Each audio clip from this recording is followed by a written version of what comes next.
సినీ ఇండస్ట్రీలో power star Pawan Kalyan పేరు వినగానే ఎంతమందికి ఎంత క్రేజ్ వస్తుందో ఇప్పుడు మన డిప్యూటీ సీఎం అని పేరు వినగానే కూడా అంతే క్రేజ్ సంపాదించుకున్నారు మన పవన్ కళ్యాణ్ గారు. పవన్ కళ్యాణ్ గారి బయోగ్రఫీ చూసేద్దామా? So welcome back to our channel. 1971 September 2న కొనిడెల వెంకటేశ్వరరావు అంజనాదేవి దంపతులకు బాపట్లలో జన్మించారు పవన్ కళ్యాణ్ గారు. అతనికి 2 అన్నయ్యలు 2 అక్కలు ఉన్నారు. అన్నయ్యలు ఇద్దరు అందరికీ సుపరిచితులే.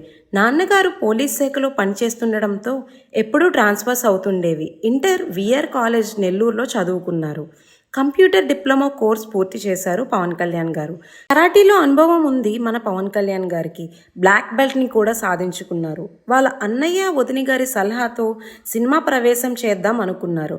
చిరంజీవి గారు సత్యానంద గారి దగ్గర శిక్షణ తీసుకోమని కోరగా అన్నయ్య మాట జవదాటని పవన్ కళ్యాణ్ గారు 6 నెలల శిక్షణ తీసుకొని సినీ ప్రవేశం చేశారు. 1996 అక్టోబర్లో అక్కడ అబ్బాయి ఇక్కడ అమ్మాయి అతని మొదటి సినిమా. పవన్ కళ్యాణ్ గారి రెండో సినిమా ముత్యాల సుబ్బయ్య గారి దర్శకత్వంలో గోకులంలో సీత సినిమా. 1998 అతని 3వ సినిమా సుస్వాగతం. ఈ సినిమా రిలీజ్ అయి హిట్ టాక్ తెచ్చుకుంది. తర్వాత తొలి ప్రేమ. ఈ సినిమా కోసం ఎంత చెప్పినా చాలా తక్కువే. అప్పట్లో యూత్ 20-30 సార్లు చూసేవారు. ఈ సినిమాతో పవన్ కళ్యాణ్ గారు ఒక క్రేజ్ని అతని సొంతం చేసుకున్నారు. 1999 తమ్ముడు సినిమా పవన్ కళ్యాణ్ గారికి మంచి పేరు తెచ్చిపెట్టింది. మెగాస్టార్ చిరంజీవి తమ్ముడుగా ఇండస్ట్రీలో అడుగుపెట్టి అన్నకి తగ్గ తమ్ముడుగా పేరు తెచ్చుకున్నారు. తరువాత బద్రీ, ఖుషి, 2003లో జానీ, 2004లో బాలు, 2005 గుడుంబ శంకర్, 2006 బంగారం, అన్నవరం సినిమాలు యావరేజ్ స్టాక్లో ఉన్న అతనికి ఉన్న ఫ్యాన్స్ అతనికి ఎప్పుడూ సపోర్ట్గానే ఉన్నారు. 2007లో శంకర్ దాదా జిందాబాద్లో గెస్ట్ రోల్ చేశారు. 2008లో జల్సా సినిమాతో మళ్ళీ మన ముందుకు వచ్చేశారు. ఈ సినిమా ఒక బ్లాక్ బస్టర్ అని చెప్పుకోవచ్చు. 47 కోట్ల షేర్స్ని సొంతం చేసుకున్నారు. 2010 కొమరం పులి, 2011లో తీన్మార్ పంజా సినిమాలు అంతలా ఆడలేదనే చెప్పుకోవచ్చు. 2011 Gabbar Singh super hit movie అని చెప్పుకోవచ్చు. 2012 మరో సినిమాతో మన ముందుకు వచ్చేశారు, కెమెరామ్యాన్ గంగతో రాంబాబు. 2013 అత్తారింటికి దారేది. ఈ సినిమా ముందుగా బయటికి వచ్చిన పవన్ కళ్యాణ్ గారి ఫ్యాన్స్ మేమున్నామన్నా మీకు తోడుగా అన్నట్టు సూపర్ హిట్ సక్సెస్ని ఇచ్చారు పవన్ గారికి. 2015లో గోపాల గోపాల సినిమా, 2016లో సర్దార్ గబ్బర్ సింగ్, 2017లో కాటం రాయుడు, 2018లో అజ్ఞాతవాసి. హిట్ వచ్చినా ఫ్లాప్ వచ్చినా అతని ఫ్యాన్స్ పవన్ కళ్యాణ్ గారి తోడు నీడగానే ఉన్నారు.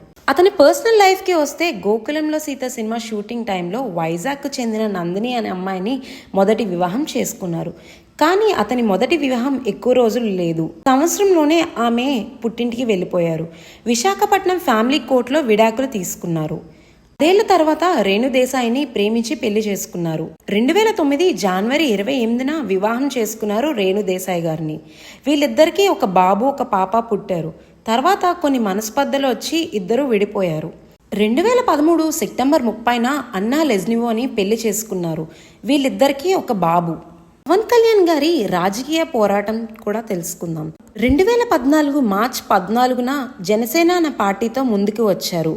అప్పటి నుంచి ఇప్పటి వరకు కూడా పవన్ కళ్యాణ్ గారు ఒక్కటే చెప్తూ ఉంటారు, మా సిద్ధాంతాలను చూసి ఓటు వేయండి, డబ్బుకి లిక్కర్కి కాదు అని నిక్కర్చిగా చెప్తారు. నిక్కర్చిగా మాట్లాడి నిక్కర్చిగా చెప్పిన ఏకైక వ్యక్తి మన పవన్ కళ్యాణ్ గారు. మొదటిసారి 2 దగ్గర నుంచి ఓడిపోయినా అయినా మళ్ళీ పోటీ చేస్తా అని ముందుకు వచ్చారు మన పవన్ గారు. ఎన్ని ఉడుదుడుకులు వచ్చినా ఎన్ని కష్టాలు వచ్చినా నేను ముందుకు పోరాడతాను, ప్రజలకి సాయం చేస్తాను అనే మాటతోనే ముందుకు వచ్చారు పవన్ గారు. సినీ జీవితంలో వెనక్కి తిరిగి చూడలేనంత క్రేజ్ ఉంది పవన్ గారికి. సినీ ఇండస్ట్రీలో కూడా ఎవరైనా కష్టంలో ఉన్నారు అంటే అతను ముందడుగు వేసి వాళ్ళకి సాయం చేసే వ్యక్తి మన పవన్ గారు. జీవితంలో కోట్ల కొద్దీ సంపాదించుకోవచ్చు, కానీ ఆ జీవితాన్ని వద్దు అని చెప్పి రాజకీయ పోరాటాన్ని చేస్తూ ఎన్ని ఒడిదొడుకులు వచ్చినా సరే ముందుకు వెళ్తూ ప్రజలకి సాయం చేద్దాం అనే మార్గంలోనే వెళ్తున్నారు పవన్ కళ్యాణ్ గారు. ఈ సంవత్సరం ఎలక్షన్స్లో పిఠాపురంలో పాల్గొని నెంబర్ 1 పర్సన్గా పేరు తెచ్చుకున్నారు పవన్ కళ్యాణ్ గారు. అండ్ మన ఎమ్మెల్యే గారు పిఠాపురంకి, అండ్ ఇప్పుడు మనకి డిప్యూటీ సీఎంగా కూడా అయ్యారు. అండ్ పవన్ కళ్యాణ్ గారు ఇలానే ఎప్పుడు అందరికీ సపోర్ట్ చేస్తూ ఉండాలి అని కోరుకుంటూ జై హింద్.